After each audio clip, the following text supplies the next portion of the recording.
Good afternoon, everybody. I'm Amy.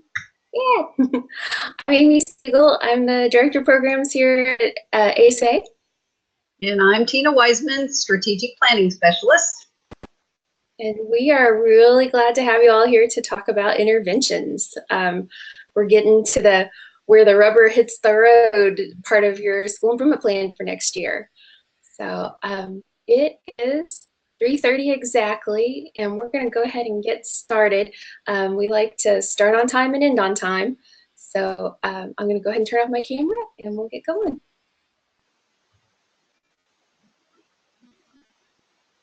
Tina, can you see the presentation screen? I can.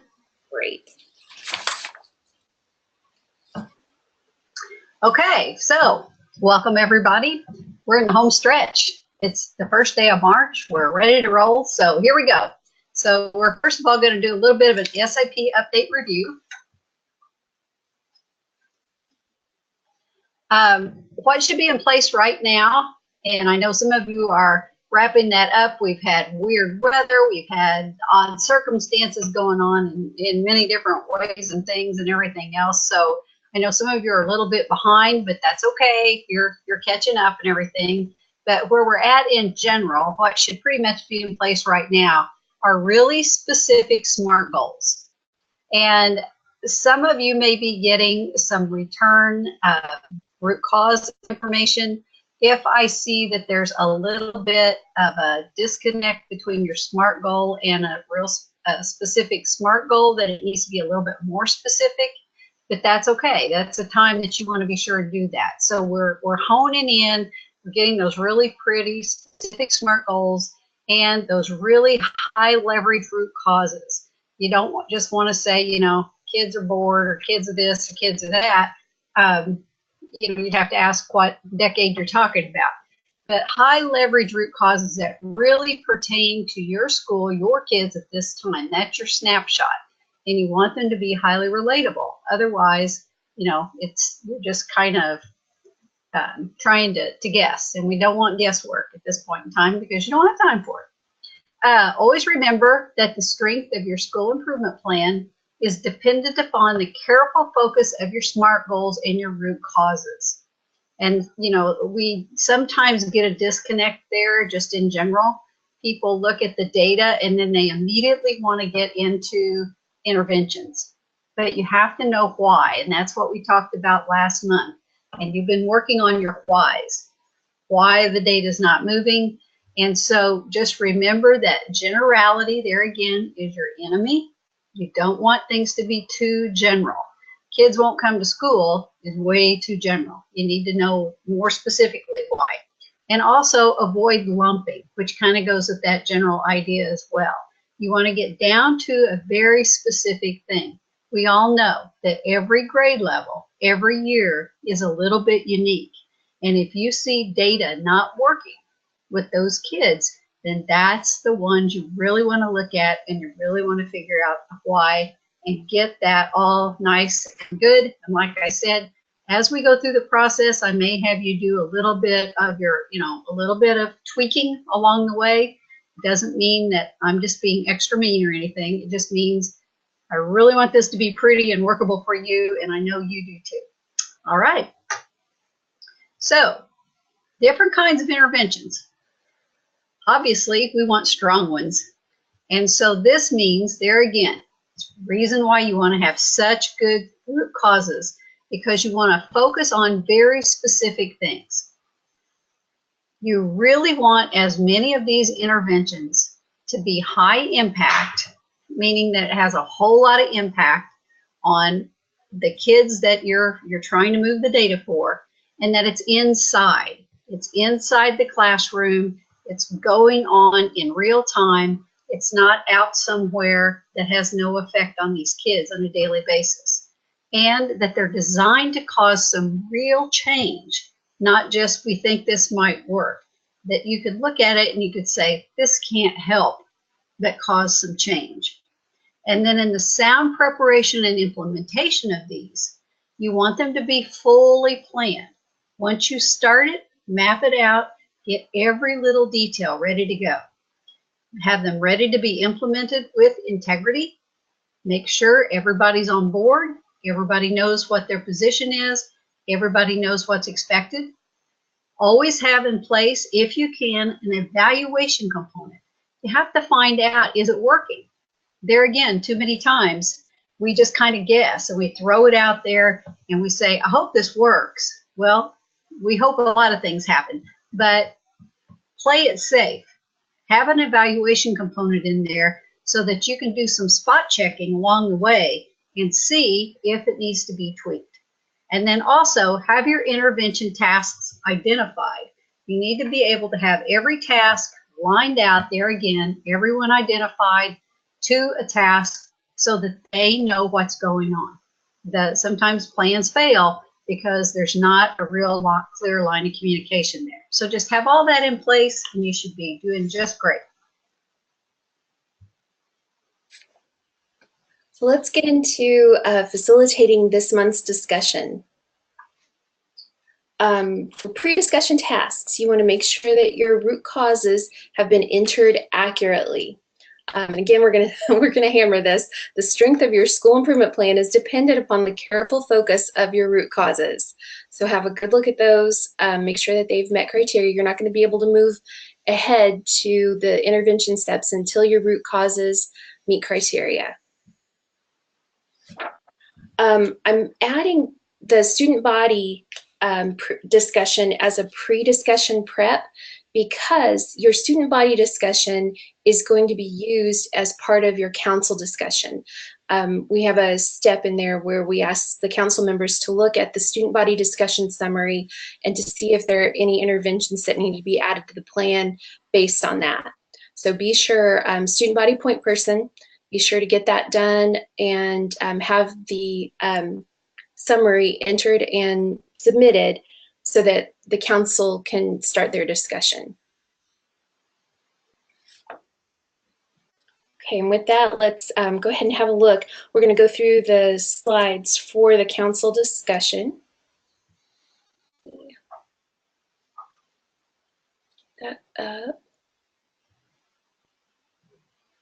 And we'll record this. This is going to be our council discussion video. So we'll just start right now. Good afternoon, School Improvement Council. My name is Amy Siegel, and I'm ASA's Director of Programs. And hello, I'm Tina Wiseman, Strategic Planning Specialist with the schools. Welcome. We're going to do a quick review of the process and what's been going on from the beginning of the first semester when we started this process. The first semester was the implementation of the current SIP. So that when the kids came in fall of 2017, there was an implementation ready to go of the SIP plan for 2017-2018. And then during the second semester, you are now a part of creating next year's SIP for the 2018-19 school year. So the question is, given who we are now and the new student data that we have, what adjustments do we need to make to our SIP? And remember that data is always changing, and so you really want to pay attention to that. So just to review the work we've done so far this semester, in January, we started with the goals update. You reviewed data and looked at your priority areas for improvement and the SMART goals. So that step's complete. Then in February, your council looked at the root cause data and updated root causes, the things that were getting in the way of students achieving those SMART goals. And then today, we're going to be talking about the interventions update. So that is our little roadmap. In April, we will be talking about preparation. And that's where we plan out professional development, the annual calendar, any resources that need to be secured, all the tasks that lead to successful implementation of those interventions so that we address the root causes and our achievement data and those SMART goals goes up. So today's assignment deals with the interventions. So we're going to give you a little bit of an introduction there. We'll start with the definition. Interventions address the things that we identify as getting in the way of student achievement. So you remember the last meeting, you talked about root causes, why the data isn't moving. So the interventions are going to address those root causes. The intervention focus can be general or specific. If they're general, they're going to impact a general root cause. And it was decided by the council, the student body, the steering team all coming together that there were some general root causes that impacted maybe all of the SMART goals, such as maybe a new attendance policy put into place, you know, just different things that go on. And so the intervention might, that may have been a problem with attendance. And so then there was an intervention that said, let's have a new policy or a workshop on student engagement because students are no longer engaged, or after school tutoring because some kids need a little bit more time, a little more help, and they weren't getting it during the school hours because it was just unavailable. That time was unavailable. So we offer after school tutoring. It can also be very specific and it can impact a specific root cause. So if, for example, in a math class, if it's noticed that on the I-step that ratios are always a problem, then there's probably going to be a series of lessons on ratios. Differentiated instruction in math or English or social studies or whatever it is that's needed. So you're going to go right to the heart of the problem. And then frequent classroom assessments in math. Maybe there needs to be more checks because some of the kids are falling through the cracks by the time that the checks come around. And so there's going to be more assessments. And it could even be something like a math club because, you know, the math scores aren't doing well. Kids have shown some, you know, concern about that. Obviously, the data is showing that. And so we're going to try some math tutoring after school and a math club. So all of those are interventions, some very general, and it's okay as long as they fit and impact a general root cause, some very specific, and those are the ones that impact the specific root causes. Interventions can also be high impact, and we have high impact split into high impact inside and high impact outside. So high impact inside, those are things that happen inside the classroom. So like alignment of math curriculum with standards. So if our SMART goal had to do with a math standard, it could be that we need to align curriculum. It could be that we need a series of lessons. It could be differentiated instruction. Those are high impact interventions that happen inside the classroom. They can also be high impact outside. So math club, you know, if we have math tutoring after school, that's not inside the classroom, but it's still a high impact intervention. And then we have low impact strategies, things that can, you know, they often feel good. They're often easy and quick. They can often help support more specific high impact inside and high impact outside interventions, but they're not going to have the punch on your SMART goals that your high impacts interventions do. So it could be like purchasing book bags. Maybe you're purchasing book bags that say something about math club on them, and those are a reward for coming to math club. That's not really going to help anybody learn math, but it could support that, the more high impact intervention there. Community mentor programs, that's a great thing that can help students overall, but it's not as specific to a SMART goal and to a root cause as the high impact inside or high impact outside interventions. And remember also on that, if I see a number of low impact, I'm going to be asking questions because sometimes low impact, like Amy said, it can make sometimes, you know, somebody feel good or a group feel good or something, but you really have to look at it and say, if it's low impact, more than likely there needs to be a high impact with it. And then the low impact is what accompanies it. Low impact sometimes is a time killer. And so you have to be very, very careful with those. But to integrate them, that's fine. Okay. We often think of those as fluff. They're, Yes. they're fluffy little interventions, but Touches, but not, they don't have any teeth in them. Yeah. right, no punch. Yeah. Okay, so then there's also different energy levels with interventions. And so here again, we have high energy. This is going to engage all educators in a major way. And so that means if there's a new attendance policy, everybody's engaged. I mean, there cannot be anyone not engaged and involved. So the whole school is going to be talking about it. And so if there's something that's just sweeping the building, that's a big tidal wave of change, and that's going to be a high energy. A medium energy is going to engage many educators in a major way. So there may be something like, maybe changing the, like grading scale in the math department or grading scale in the English department as far as writing. We've looked at the writing, and so we decided, we want to step it up. And so we're going to change how we do our rubrics or something like that. So there's still going to be several educators involved in that, because there again, we're always hoping that whatever's going on in your English classrooms are floating into social studies with writing, floating into math with writing, floating into science with writing, because what's going on is you've got your core people there in the English department. Those are your specialists in that area, but those kids need to have that consistency. So, use your people all throughout the building as the experts that they are. And then low energy, it'll engage a few educators in a very major way. Now, just because it's low energy doesn't mean that it's not a big deal, because it could be something like with the AP classes. It's going to be a very few educators, but it's going to engage them in a very major way. Or, people who are preparing kids maybe for SAT, ACT, something like that.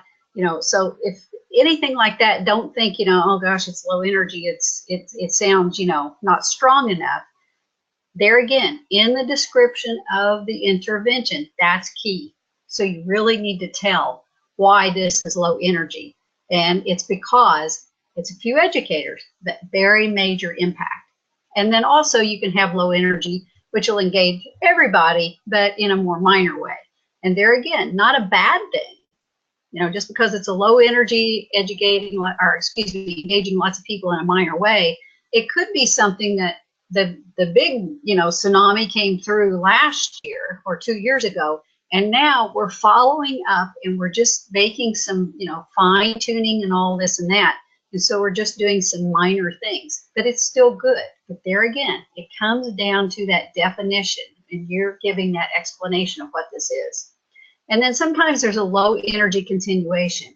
It used to be high energy, but now, because it's been very successful and it's become part of the basic culture of the building, it's now low, and it's in continuation, because we don't want it to fall off the plate, but we don't need to really attend to it a lot. We just need to kind of cast an eye over it every once in a while and make sure everything is still running smoothly.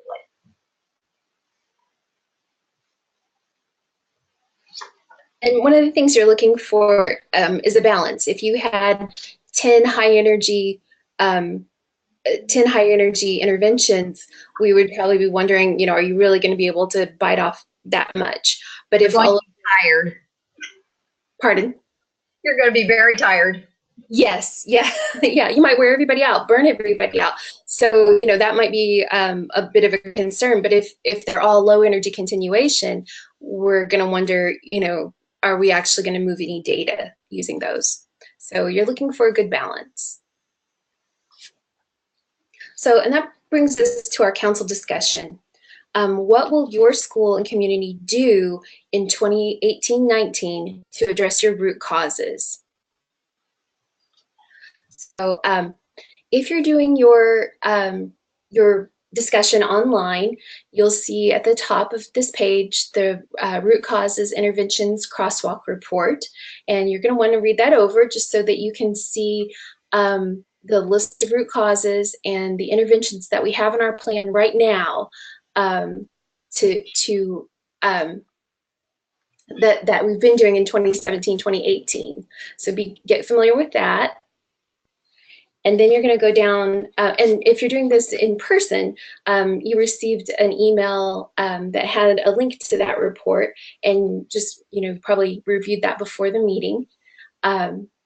And if you're online again, you're going to come down to part 1, review and revise current interventions.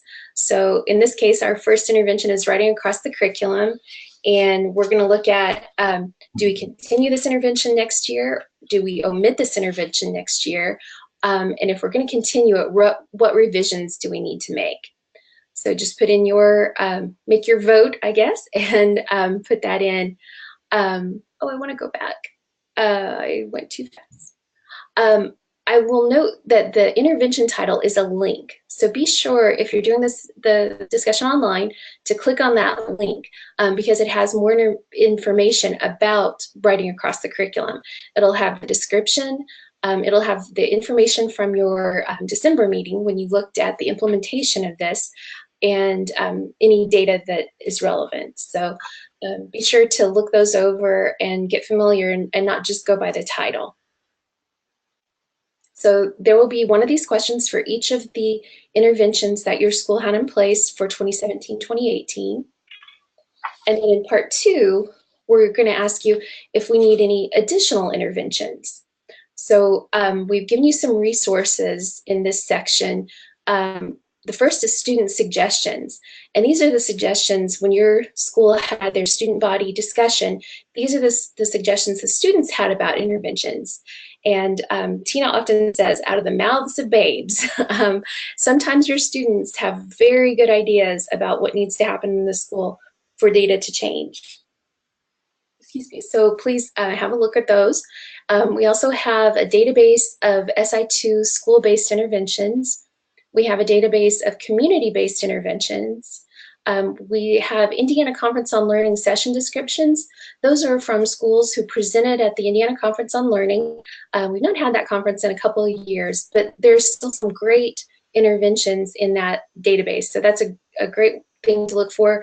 You can search, do a Control F to search through those and find interventions. And also Google, if there's something that you're thinking about and you want to get some more information. A lot of times you can find great resources just using Google. So if you have an additional intervention that you'd like to see added to the plan for 2018, 2019, type in your comment, make sure you describe the intervention, and be sure to tell which root causes it will impact, or just a single root cause. So you want to make sure that any intervention that you have is related to a root cause, and will have an impact on that, because that's the whole point of what we're doing. And then in the last section, we just have additional thoughts. So we try to give you a space. This isn't required. If you have any additional thoughts about interventions, just share those with your team, and that'll be good input for them. So after today, here's what's going to happen. The steering team will consider the council input. So they'll meet together as a group, put all the information together, look at your input from the council, and then after that, they'll create a preliminary list of the interventions, which will include the external expectations. And external expectations are those things that are Indiana rules and regulations, things that deal with Title I, and not just local things, but things that have to be there in order to have your SIP pass, basically. So those will be included as well. Then after that, the steering team will check. They'll make a check here with this post-discussion tasks. So using several different kinds of crosswalks, which are tools in the SI2 online system, probably some of the most valuable tools that you're going to find, because these things, they check your work like nobody's business. They help me. These are my little helpers. The steering team will then assess the strength of the interventions and determine if all the external expectations have been met. And then the interventions may be added to or tweaked. Then the steering team will send the intervention list to the council members, including all the educators in the school, remembering all educators in the school are on the council, and ask for consensus. So make sure that everyone is aware of the interventions that will be implemented next year, as well as checking for the support of the interventions. That's a very important job with the steering team. So we'll leave you to your discussion. If you're doing this in person, your team will be asking for all that input and they'll get back to you. And as always, we thank you for being a part of your School Improvement Council and for the time that you give to make sure that your school has a solid school improvement plan. Thanks very much for being here, either online or in person. And just, you have no idea how valuable your input is. So thank you very much. Okay, that's our council discussion. I'll go ahead and close that if I can get there. There we go. We'll move back to our steering team discussion. Okay, so we have post-discussion tasks. As I mentioned to the council members, before you finalize your interventions, before you submit those for review, and we're going to go through in a little bit the online system to look at all this, but I want you to have this checklist. You want to make sure you go through all your crosswalks. You want to look at your root causes and interventions, the crosswalk with ASA elements of high achieving schools and the interventions.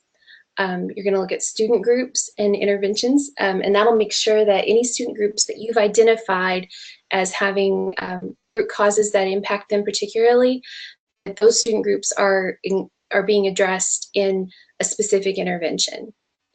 We'll have you look at your external expectations and make sure that you have all of the things that Indiana public law requires. If you're a title school, we'll have you look at your Title I requirements, all of those external things to make sure that you're covered.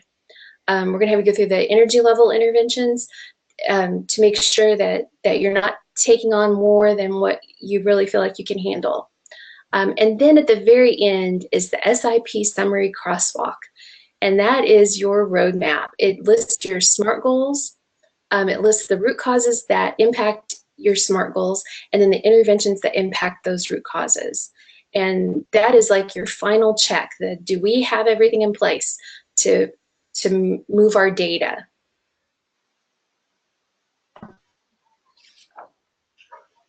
And I would add, please, please, please, please, please use those, because once you get them figured out, like I said, you're gonna love them, because it is a graphic organizer right there in front of you. You can see everywhere you're at and where you're going with it.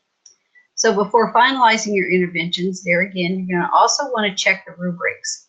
So the root causes crosswalk, what I'm looking for is that the interventions associated with each root cause hold high promise for impacting the associated root cause if the interventions are fully implemented with integrity.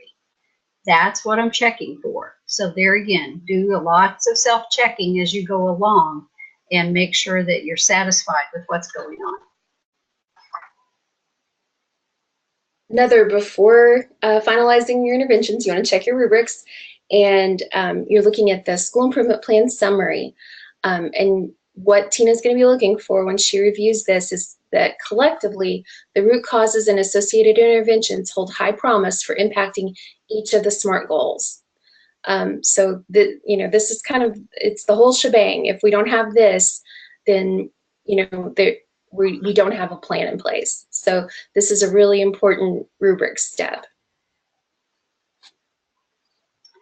For anybody that is in DF accountability at this point in time, we do have that up and running. We have an indicators crosswalk. So for each DF accountability requirement, all the indicators have been addressed by interventions, in a manner that holds high promise for turning around the school with regard to the specific area, and also that the interventions align with the DF accountability requirements selected. We have that information on there, and there again, you have the crosswalk. So you can look at those indicators that are for DF accountability and make sure that it's there. I will help you along the way with anybody, DF accountability or not DF accountability. Make sure if you have any questions, be sure and ask as you go along. You know, there's as always, no question too small or too easy or whatever. Just, you know, just really plug into these, because this is the crowning achievement of all your year of work. For your council consensus point person, here's your job: seeking consensus. You're going to send the list of interventions for the 2018-19 SIP to the council, and you're going to ask them, can all council members publicly support these interventions? And you need input from that. So make sure that these people, for lack of a better term, they've got your back, and that they're going to publicly support these, because we know that they're from all over the area. And so if they are going to, you know, be in your corner, really working for this, saying, you know, this is for the benefit of the kids, I've seen this process as it works, we think this is important, then that's a great thing. You want that.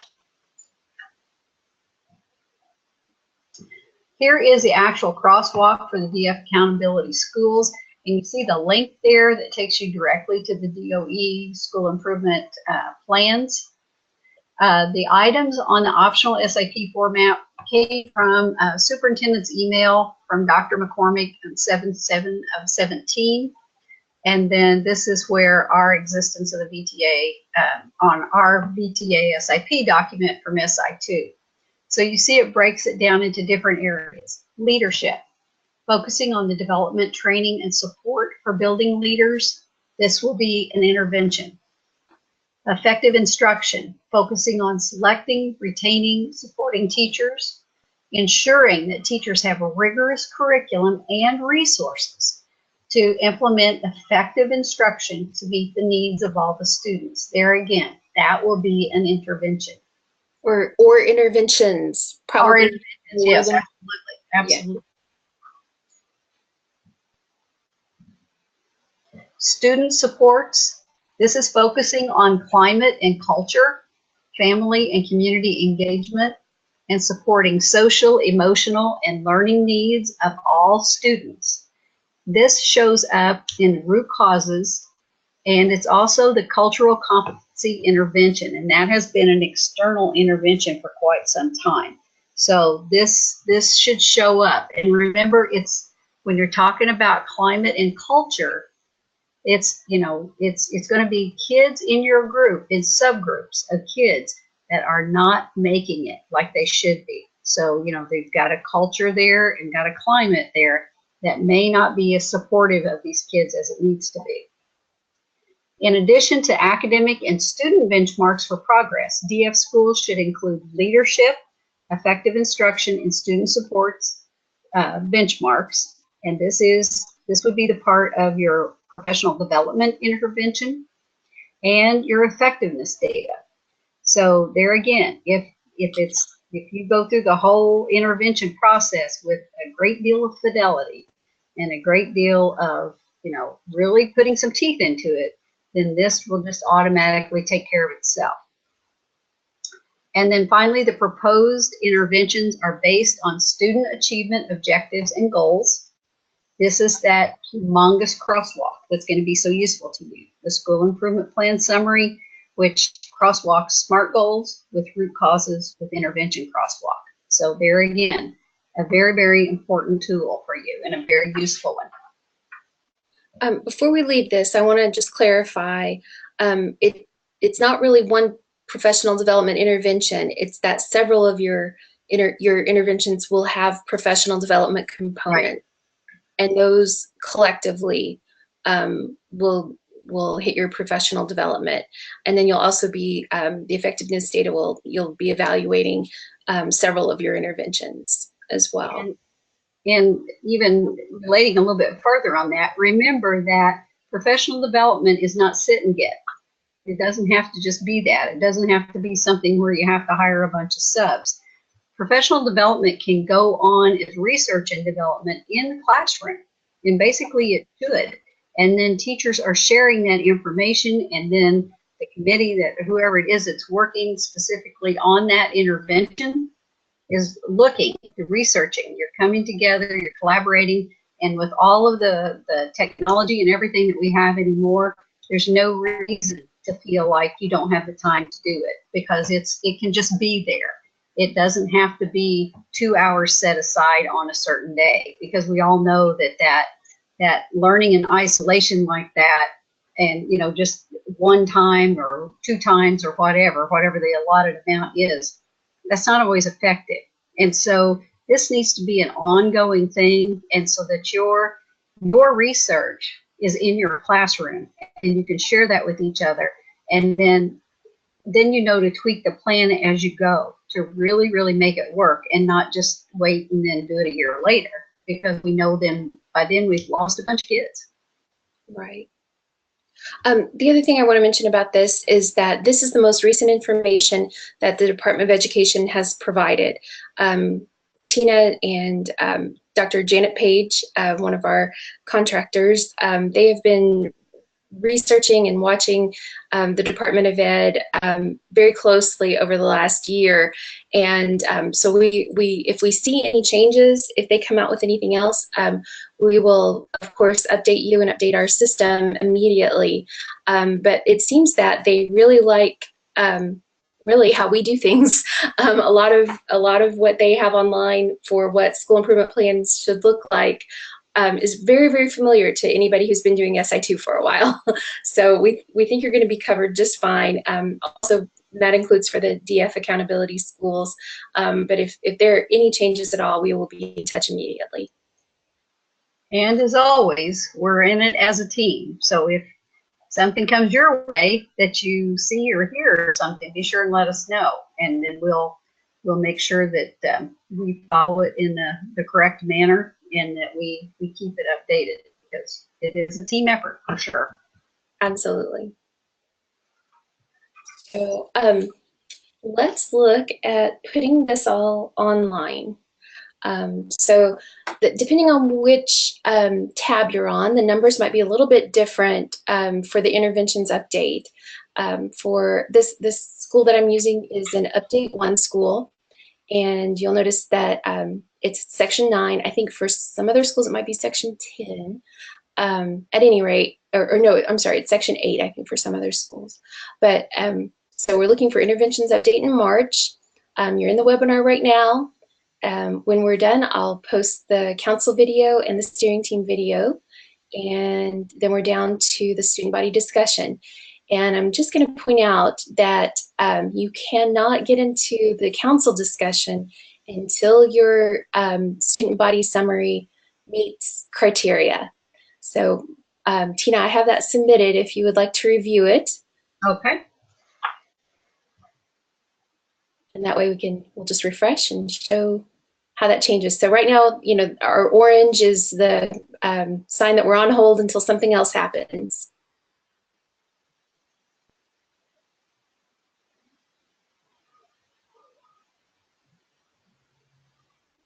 Alrighty. Okay, so now I refresh. And I've met criteria, and now I've got blue icons for my council discussion. And just like always, we're going to open the council discussion. We'll say that we're going to have an in-person meeting. And we'll say that we're doing that on the 13th. And the time is 4:30. And we're going to do it at the school cafeteria. And we're going to close online input. Remember that even if you're having a face-to-face meeting, you still have online input in case there's anyone who can't be at the meeting in person. We'll say that we're going to close that on the 29th. So we have some time to finish that up. and send the invitation.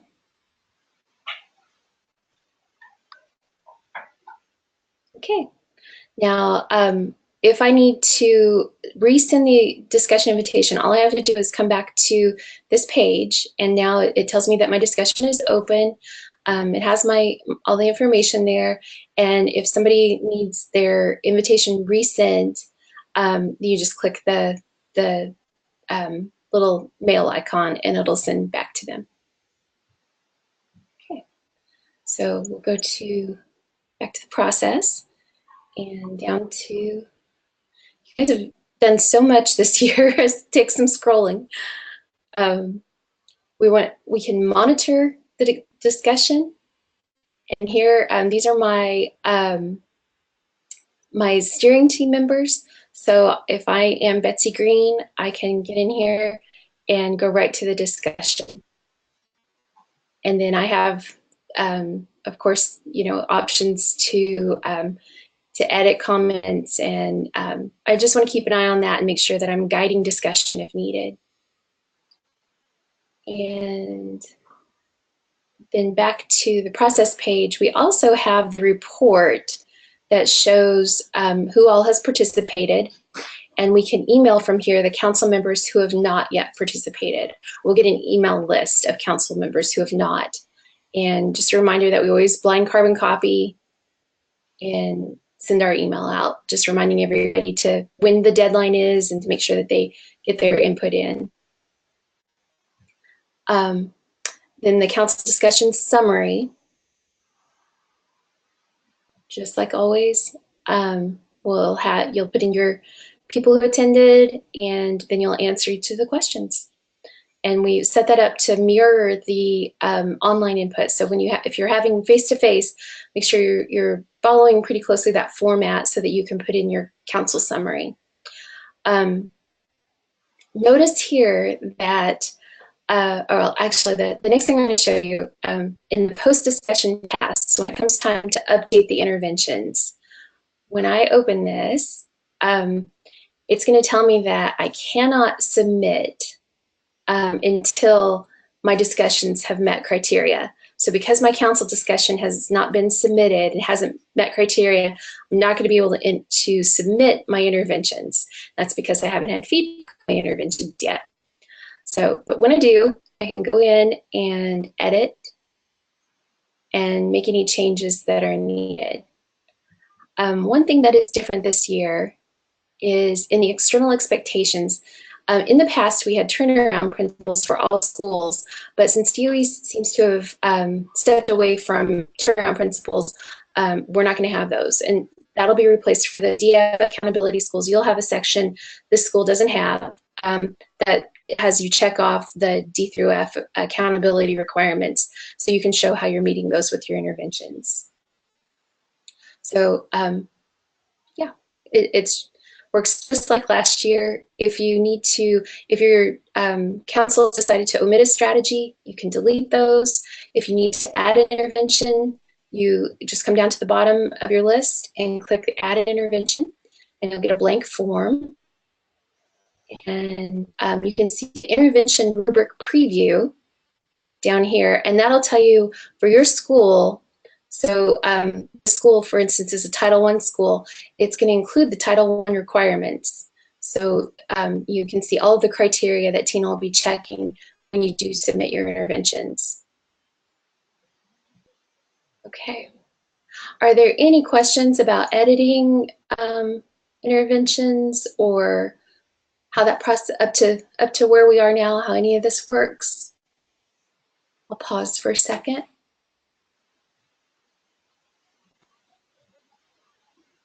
I know a lot of you are really experts at this and could probably be teaching it just as well as I can. Not seeing any, but if you think of something later, just yeah, drop me an email or give me a call. Now, right here in the status, it shows that I have 6 interventions that have not been submitted. They'll update as I submit and Tina reviews the interventions. So keep an eye on that. It'll let you know where you are. You'll go to here, and when you have feedback, it'll give you the new feedback for your interventions. you'll notice that your crosswalks cannot be submitted until all of your interventions have met criteria and you've done step 2. In step 2, you're confirming that all interventions have been entered. And that just lets us know that's a check that you're not going to be adding more interventions later. So when you have everything in, you go ahead and submit those. But even before that, we've left it so that you can see all of those reports, the ones that apply to you. And you can go through and have a look at those. So if you are wanting to, you know, as you're working, making sure that we have all of our root causes addressed, it's just, as Tina said, a nice visual organizer that shows you, here are all of our root causes, here are all of our interventions. Does at least one intervention address every root cause? And so you're looking, you want to make sure you've got yeses all the way across the board. And same thing, ASA elements, these are the ASA elements of high achieving schools. And these are the things that we found that when schools address these areas, they move their data. And you'll see in the ASA elements that I don't have anything addressing expectations. So we might want to get our heads together and think, do we need something that addresses specifically expectations? Or did we fail to check expectations and ASA elements on one of our interventions that really does address expectations? So we can go back and make that edit. And again, you're just going down, you know, same thing with student groups, crosswalk, the external expectations. External expectations is a pretty important one because it's going to make sure that you've met all your Indiana rules and regulations, and list those across the top and your interventions down the side. And you just want to make sure you've got yes all the way across the board. If you don't, you're not done and you need to go back.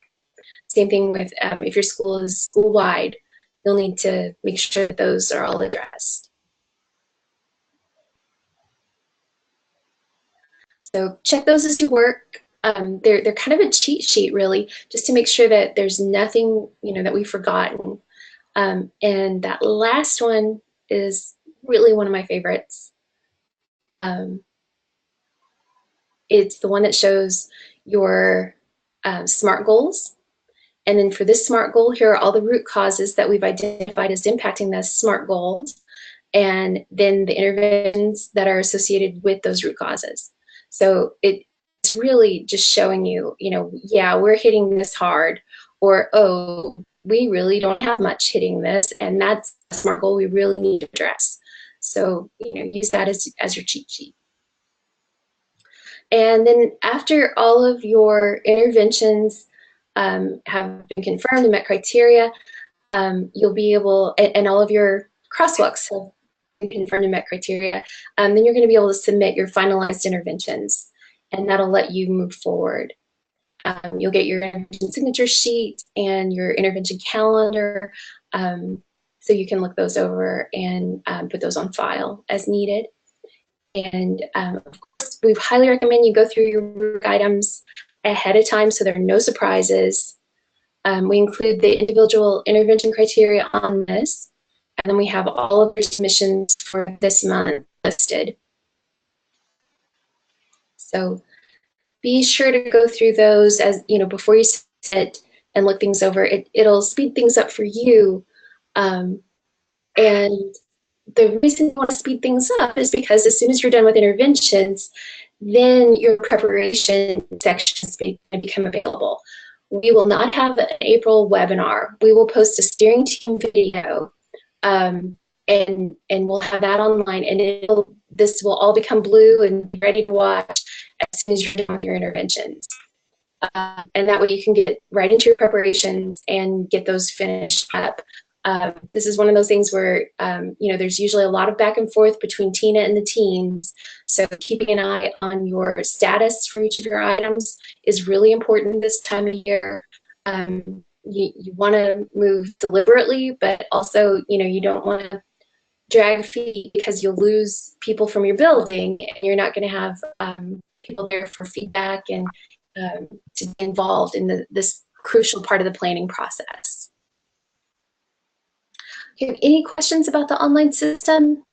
Anything that I can answer while we're here? None. None? Okay. Let's get back to our slides. Okay, since it's first day of March, let's talk about April. You're going to be, during the month of April, you're going to be updating your preparations, and I guess you got that good news a while ago. No webinar, just a video only. Be sure and watch that, and that will talk about intervention evaluation, the professional development, resource securement, and funding securement. Make sure that you really watch that video closely, because a lot of times when I'm sending things back, it's because somebody forgot to check a box. So just, make sure that you understand why you're doing what you're doing. And there again, anytime you have questions, which you can roll that slide, Amy, call, email.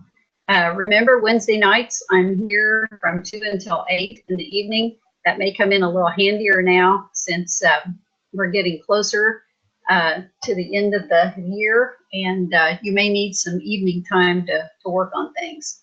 So just feel free, anytime, any question, whatever, leave me a message. I'll get right back with you. Leave me an email. I'll get right back with you. And then, we want you to get done. We want you to be happy and not sweating this out, because the really good plans are the ones that get done, in a timely manner, to where you're not, like she said, sitting there in an empty building as a committee of one. So, we'll get this done, and we'll have it all wrapped up and ready to go. So thank you all for being here, and please don't forget the 5-second rule. There is no need for you to be frustrated, because Ever. yeah. So get in touch and let us know how we can help. Thanks much. Thank you all. Bye-bye.